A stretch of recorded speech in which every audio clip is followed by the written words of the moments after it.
After doing a little bit of work on boats and sinking and floating, we're going to design our own boat. Now here you can see the equipment I need.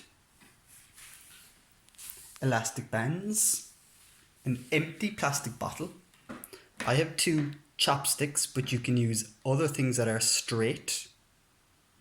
A ruler, a T, piece of cardboard, paper clip, and a domino. Now, how are all of these going to combine to make a boat?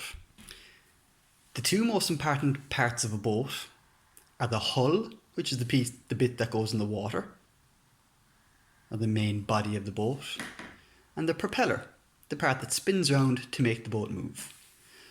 The bottle is going to be our hull, and we're going to combine lots of other things to use as propellers. We're going to use lots of different things as a propeller, and we're going to test which is the most effective, which propeller makes the boat move the most. So step 1, we're going to attach the chopsticks onto the hull using the elastic bands. Here is my hull with the elastic bands attached. Now use as many elastic bands as you can to make it stronger. Next step, we need to make the propeller.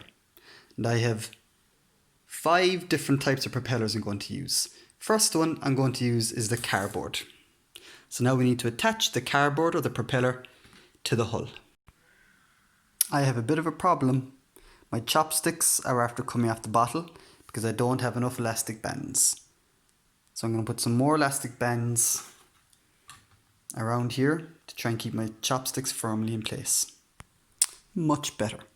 The key to any successful design is that as you work your way through the design and make your model, if you find a mistake or you find that something doesn't work, you try again.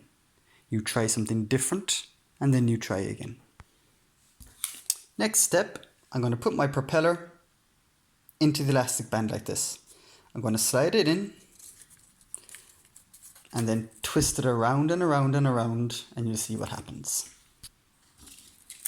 So I'm going to get my piece of cardboard, put it in between the 2 and twist it around and around and around and around and around, and keep on twisting until you can't really twist it anymore and it's good and tight.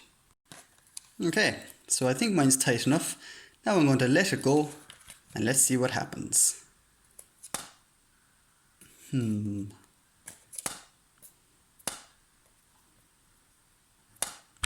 you see a problem? I can. My propeller won't spin around because it's hitting the bottle. So it's a little bit too long. I may need to cut a little piece off and let's see if it will work. Okay, now that I've addressed that problem and changed it, let's see if it will work. I've spun my propeller around and around and around and around, and now I'm going to let it go. Ooh, did you see what happened? The propeller moved. So I think this design is good enough to try. So now I'm going to test my design. And to test my boat, I need to put it in a basin of water, or the bath maybe, and see if it will work. Now, I have all these other things that I'm going to use as propellers too.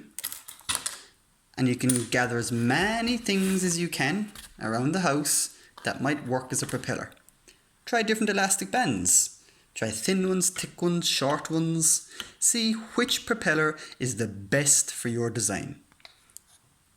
Take some photographs, send it to Seesaw. Happy boat building, guys!